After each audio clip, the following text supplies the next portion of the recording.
What's good, everyone, and welcome back to another reaction video. Today we're reacting to Food Theory, the worst crimes of food mascots exposed. Well, that's an ominous reply, if I do say so.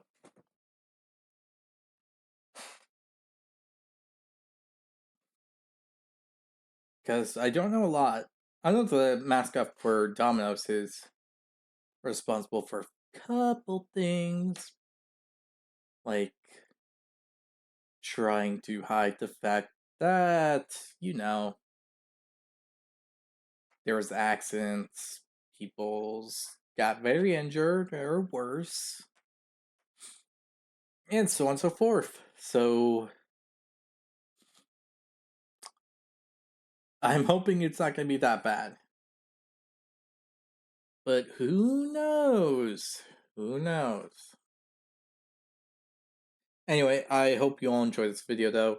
If you do, hit the like button down below, hit the subscribe button to support the channel, support the content provided, and so on and so forth. Hit the notification button, be notified immediately when a new video comes out. And finally, if you have any videos you would like to recommend, put it down in the comment section below and I'll react to them as soon as possible. Along with the fact, if you want to see this video before I react to it, then go ahead and check out the description below for the link to this video. And then come back to see my reaction to it. Other than that, let's start this video. We're no strangers to food mascots on this channel. We've exposed them time and time again, but they're still out and about laughing at us from their foodie pedestals. So today, we're gonna lock them behind bars and see just how long they'll stay there. Oh, it's one of those cases. It's like that one channel that does crimes for certain Disney characters. Like how long in jail they would stay for doing certain crimes and acts. Kind of like those. It's interesting. Hello, Internet! Welcome to Food Theory, where today we're crunching down on crime. You ever notice how frequently mascots are criminals? Like, obviously, they're your hamburglers and cookie crooks, but we at Food Theorists have also caught a fair share of unassuming and charming mascots breaking the law. The M&M spokes candy?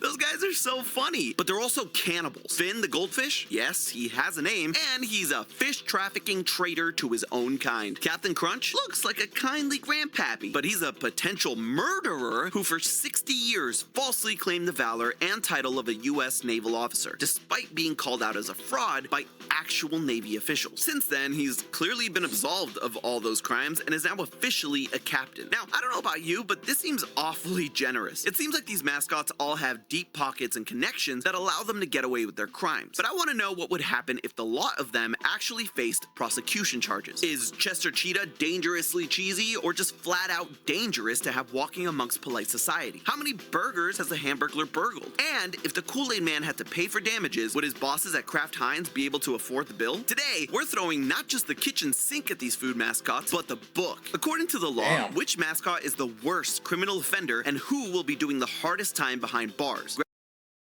Now, I have to admit, that is a good question.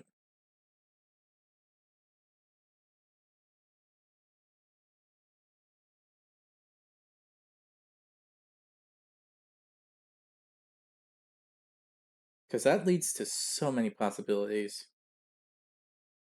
And they can't really hide from it because of the fact that, well, there is nothing to truly hide.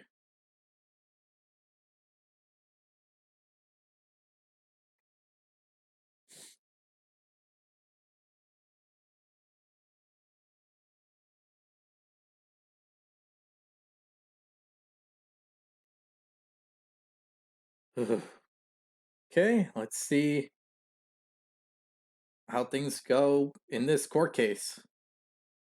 grab a spoon and a broom because we're about to clean up the grocery aisle. So let me just start by saying there are a lot of food mascots, and many of them are True. looking at careers that span over 50 years. This means I've got a crunch ton of commercials to dig up and binge, but it also means we Oh have to set up boy. some ground rules so that the food theory courthouse doesn't get bogged down with prosecuting the small fries. The first rule I'm employing is double jeopardy. Matt already extensively exposed the crimes of the M&Ms, Captain Crunch, Finn, and the Noid in his own theory. So, in the interest of treading new ground, these mascots are protected by the double jeopardy clause, aka the law that prevents someone from being repeatedly tried for the same crime. But for the curious, these criminals would be looking at roughly 25 to life, 1 year, 5 years, and 10 plus years depending on how much the fashion police throws his way. Damn. You're just roasting the guy. Can't blame you.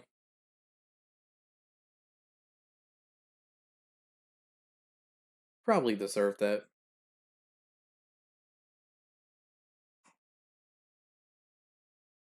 I mean, what even is that? I'm also going to only focus True. on the crimes of individual mascots. So while Cinnamon Toast Crunch Crazy Squares do frequently eat their own kind in a violent sugar-fueled craze, we can't very well put an entire species of cereal on trial. There's also some important legal parameters we should cover before we take these mascots to court. The American legal system is very nebulous. Crimes in some states are punished differently and even defined differently in others. So in order to streamline our sentencing, I'll be using the national averages for each crime. So with all those boring rules out of the way, it's time that we play judge, jury, and executioner. Hear ye, food court is now in session. Now, I don't gotta tell you, there's a lot of mascots. Like, a lot.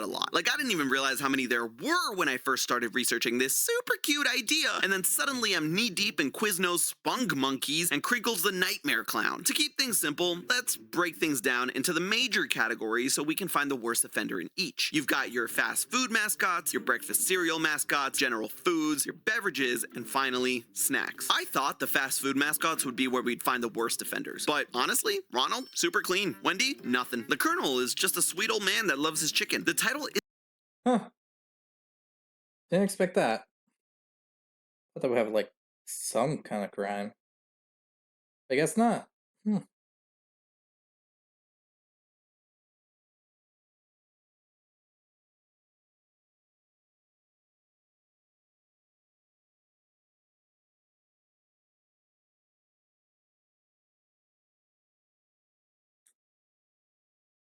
Well, I guess someone can be wrong once or twice. I guess. isn't even stolen valor. It's an official title given to him. He just really leaned into it. Even Jack from Jack in the Box isn't much of a criminal. And I thought the same thing as you. Are you kidding? With that creepy face? But turns out after being blown up in 1980, Jack returned to advertisements in the mid-90s seeking revenge like a fast food Deadpool. His return escalates in the destruction of the Jack in the Box boardroom, implying that he had evened the score with the old brass that blew him up. Fortunately for Jack, there's reasonable doubt that he actually murdered anyone, despite the heavy implications. Also, because he's technically the CEO, he probably won't be charged for damaging company property. I will say that Jack does have some light breaking and entering here and there, and has committed battery on Phil, his stand-in that tried to take over while he was in a coma. So overall, Jack may be a wee bit psychotic, but isn't racking up any notable prison time. The Burger King is where we start getting into the fun stuff. See, he's creepy enough that it should be illegal, even though it's not. And his diplomatic immunity may cover a lot of things he gets himself into, but unfortunately for him, corporate espionage is absolutely not one of those. In this commercial, he plain as day, or night in this case, steals the formula from McDonald's sausage egg McMuffin so that he could sell his own version. He was dumb enough to not just get caught, but wear a mask of his own face. So he'd be going down for 15 years. Damn. That is just all types of special, to be honest.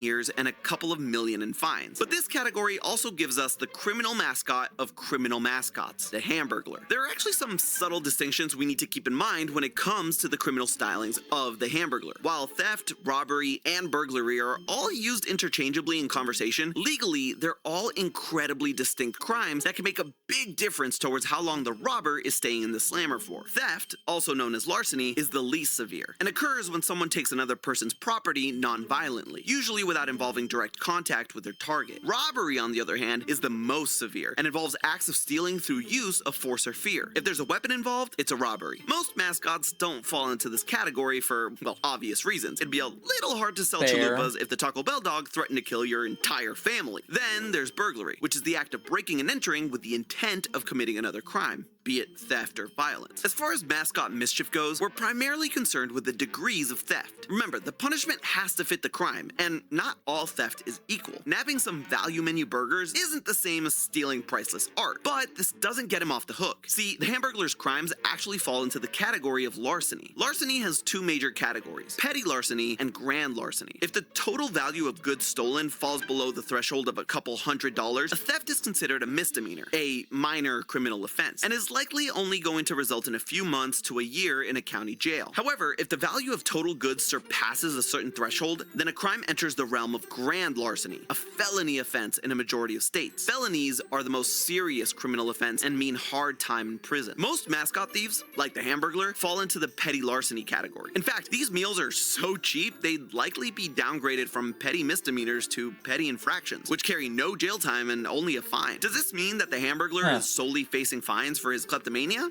Not exactly. Stealing a single cheeseburger might only result in a fine, but the law accounts for repeat offenses, for which the Hamburglar has many. In my research spanning from his first appearance in the 70s to his modern update, I found evidence of at least 21 on-camera attempts at stealing burgers. That sort of crime wave is going to result in a much harsher sentencing. So if Mayor McCheese pushed the district attorney of McDonaldland to bring the hammer down on the ham— True. That would make sense. But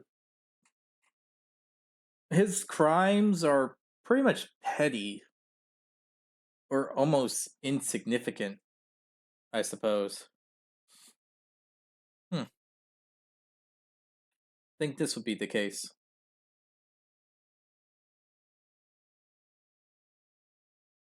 Hamburglar, he's looking at upwards of 3 extra years in prison per instance of theft. And if you think that's bad, it only gets worse. While most of these crimes were committed in public spaces, at least one of them was a burglary of a residential home, and another was a straight-up robbery. The burglary committed in this commercial would normally be classified as a first-degree burglary. In other words, breaking and entering with the intention of petty theft. But considering that a little girl was home during the actual burglary, the law considers this a crime of a higher degree. He's looking at a severe and violent felony burglary charge, punishable with a 6-year slammer sentence. All totaled up, the Hamburglar is facing an average of 32 and a half years in prison for his crimes. Those are some rookie numbers once we get to the breakfast mascots, though. Because while Tony may be great— Aw, not Tony. I like his cereal. Alright, what do you do?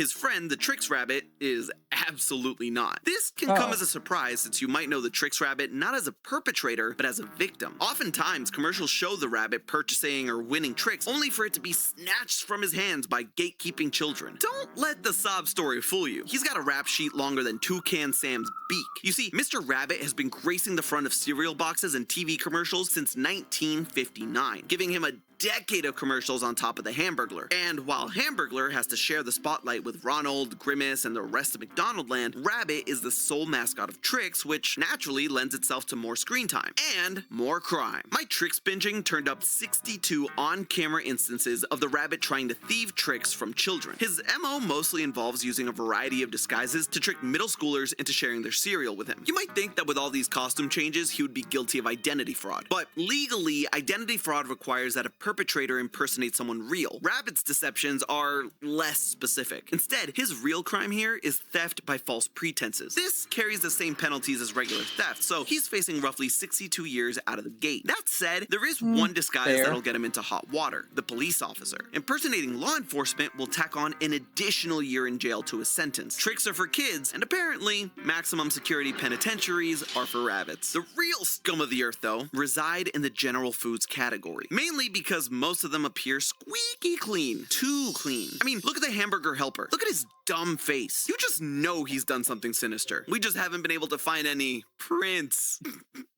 Might need a hand. No, but seriously, the Jolly Green Giant's going to prison.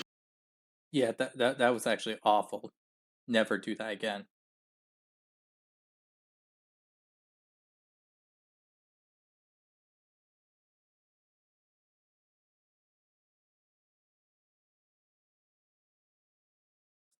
You know it, I know it, everyone and their mother knows it. This dude is Really? definitely getting hit with an indecent exposure charge. Thanks to the IRL statue of the giant in Blue Earth, Minnesota, we know that he doesn't wear underwear.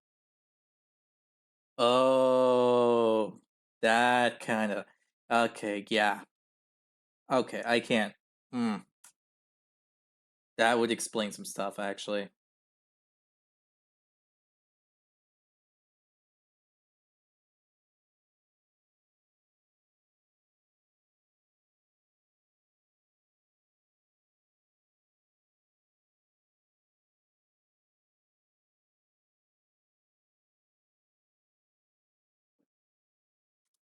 And the fact that he didn't cover up his pea pod in front of an underage sprout means that he'll be doing at least 5 years in prison and get placed in the registry. Jolly's biggest, most outlandish crime, however, has global ramifications for every citizen of Earth. Due to his incredible powers, Jolly has the ability to move the sun and moon. The physics of how a 55-foot-tall green dude can push the sun out of the sky and crush the moon with his bare hands aside, I don't think I need to tell you that casually moving celestial bodies out of orbit would seriously mess things up worldwide. We're talking tidal waves, crop failure, seasonal disruption, and the destabilization of the Earth's axis. And he doesn't stop there. After shuffling around the sun and moon, he reaches into space and breaks off a chunk of the moon to make cheese. And to be clear, this is our moon he's destroying. The Jolly Green Giant doesn't live in another multiverse. The Valley of the Green Giant is actually in Minnesota. So if you tally everything up, the utter destruction of everything we know and love, carry the one, Jolly Green Giant would face approximately 4,850,000,000 in 5 years in the slammer for his crimes. 4.8 billion years for... That is... Wow. That is a list.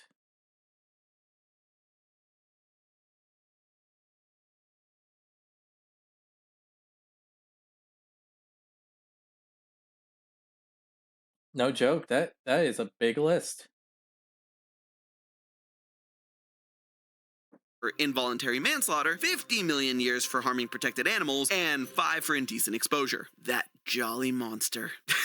All right, I had my fun. Let's move on to probably the most famous criminal mascot, the beverage man himself, the Kool-Aid Man. This iconic party crasher sprouted arms in 1975 and has been knocking down walls ever since. Unsurprisingly, the crime he's primarily guilty of is, well, destruction of private property, aka vandalism. Fair. Similar to the degrees of theft, the different degrees of vandalism are determined by the total value of goods involved in the crime. This misdemeanor to felony threshold typically ranges between a few hundred to a few $1,000s in damages. Most vandalism sentences usually focus on finding the perpetrator and reimbursing the victim, but felony vandalism can carry some harsh time in the clink if the judge deems it so. According to the U.S. Sentencing Commission, the average property destruction offender faces 2 years in prison. In order to figure out just how often Kool-Aid Man is doing felony level damage, we'll need to assess the cost of his incidents. Luckily for us, a Reddit user and professional damage estimator already tallied up an estimated cost of the Kool-Aid Man recreating the Wrecking Ball music video in the kitchen. According to them, accounting for the walls, wiring, and floor damage, the average kitchen wall destroyed by the pitcher of fruit punch would cost roughly $5,000 to repair. That is well over the felony threshold, meaning mostly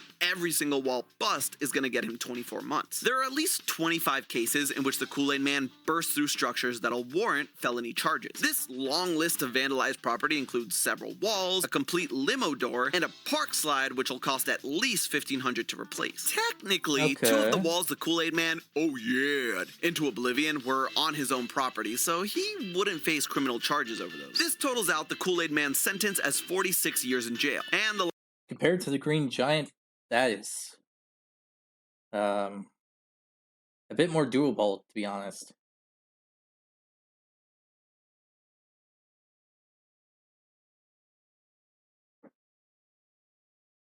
likely repair costs will be in the neighborhood of somewhere between $115,000 and $230,000 in fines. So to answer the question posed earlier, yeah, Kraft Heinz can totally afford the penalties this wannabe Marvel villain is liable for. While on the subject of beverages, we have to include Punchy, the Hawaiian Punch mascot. He might look like a long-lost Rocket Power cousin, but old Punchy has been committing battery since the 1960s. Thankfully, Punchy isn't exactly John Wick. He mostly sticks to singular wallops that don't dole out serious bodily harm. His punches do, however, constitute simple battery, a misdemeanor punishable by an average of 6 months. With 32 recorded instances of Punchy's signature cross, he's likely facing an 11.5-year bid. Fruit Punch, man, just makes you a meanie. Alright. But it won't make you as much of a meanie as our final category of future convicts. The snack food mascots are truly an evil bunch. Take Mr. Peanut. Now, there's one mascot I was especially eager to nail due to his squeaky clean record and polished, opulent appearance. Unfortunately, although this dude has done some undeniably shady stuff, we can't pin anything truly illegal on him. Back in 2020, Mr. Peanut successfully faked his own death and rebirth into a new soul named Baby Nut. But it turns out that faking your death isn't inherently illegal on its own. Most death fakers run into trouble when the authorities are alerted to their fraudulent activities. I mean, let's face it, no one is faking their own death for good reasons. It's usually tax evasion or insurance fraud, but unfortunately, we don't have any hard evidence to put Peanut in a steel shell. This white-collar criminal gets away with it this time. No, the mascot who takes the cake in this entire Wait, the Cheeto guy? Okay, what did that guy do? No, I'm actually curious. What did he do? episode is none other than Chester Cheetah. In addition to a handful of theft charges from his early years, he once took down an entire mansion in the early 2000s. We're talking 3 stories, glass chandeliers, open ballroom. Yikes. By using the value of a similar home that's currently for sale and adjusting for inflation, we can estimate that Chester did just under $1.4 million in damages. Not only that, the homeowner could sue him for a considerable chunk of cheetah change. The commercial also highlights just how much of a dangerously cheesy wild card Chester is. In this commercial alone, the Cheeto champ would likely be charged with 13 counts of reckless endangerment, a crime that through negligence can put other people in jeopardy. Other commercials from this era show a pattern of behavior and an additional 3 counts of reckless endangerment. Chester in these commercials is brazenly risking the lives of the humans involved, so his actions would most likely result in the highest charge of reckless endangerment. So with up to 7 years per negligence charge, 2 charges from his thieving commercials, and 1 felony vandalism count, Chester is looking at 84 years in prison. So there you have it. Despite competing with a slew of thieves, flashers, crashers, and thrashers, it's Chester Cheetah that'll be behind bars the longest, especially when you take into consideration that cheetahs live about 10 years. That's more than 8 life sentences. It ain't easy being cheesy, but it ain't legal either. Fortunately for him, orange is the new black. But hey, that's just a theory. A food theory. Don't know Bon if that's appetit. true. And if you want to check out the episodes I mentioned at the top of the video, you can click on screen now to find out how Finn the Goldfish is a traitor to his own kind. And as always, friends, I'll see you next week. We're no Well, that was weird.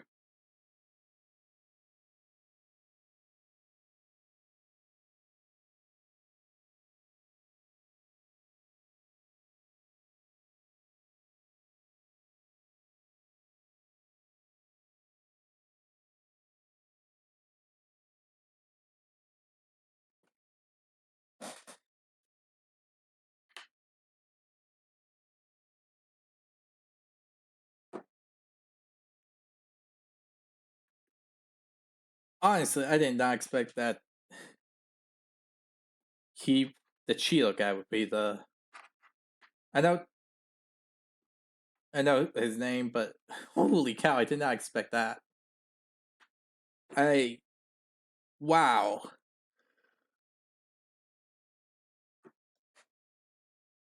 That is something to really take in. because that is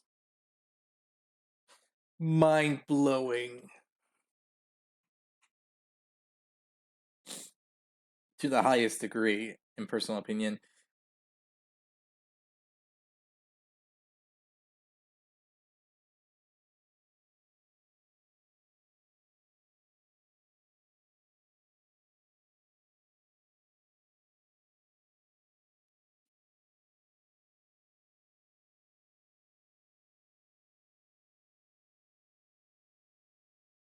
I honestly don't know how to respond to this.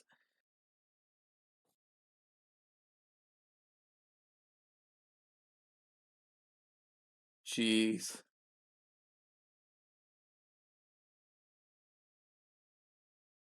Now, I expected the Kool-Aid Man to be taking some crimes because his thing is pretty much on the illegal terms of things. But still, I did not expect it.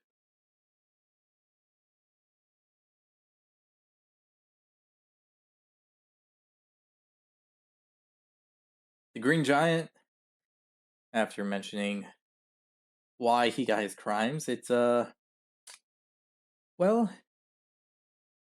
it makes sense.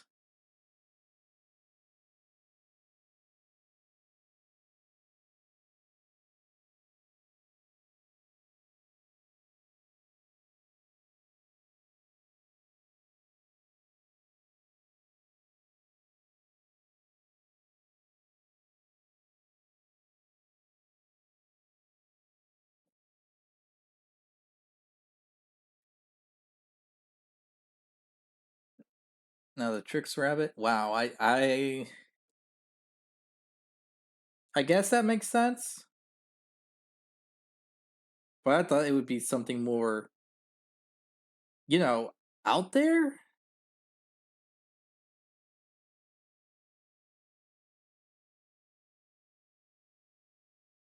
No, seriously, I thought that his crime would be like freaking huge or whatnot. This is something I didn't really expect at all.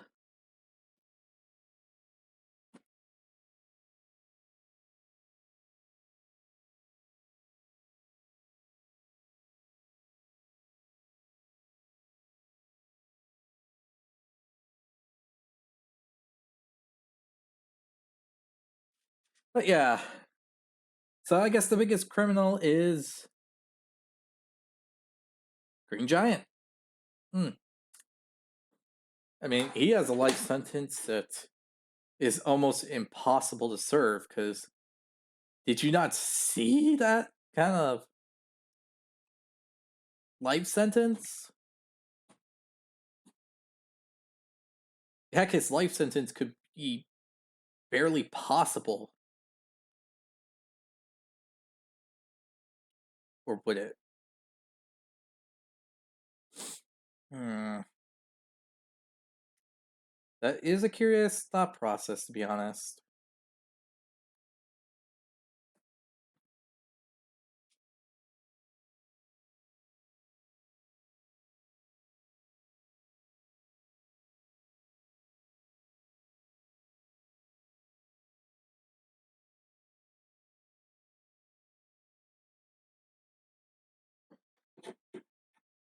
So I hope you all enjoyed this reaction video. If you did, hit the like button down below, hit the subscribe button to support the channel, support the content provided, and so on and so forth.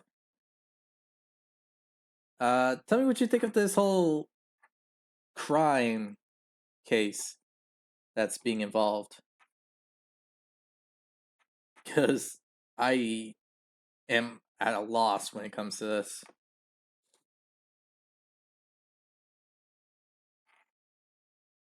So yeah, with this all said, I hope you all enjoy and I'll see you all next time. Bye!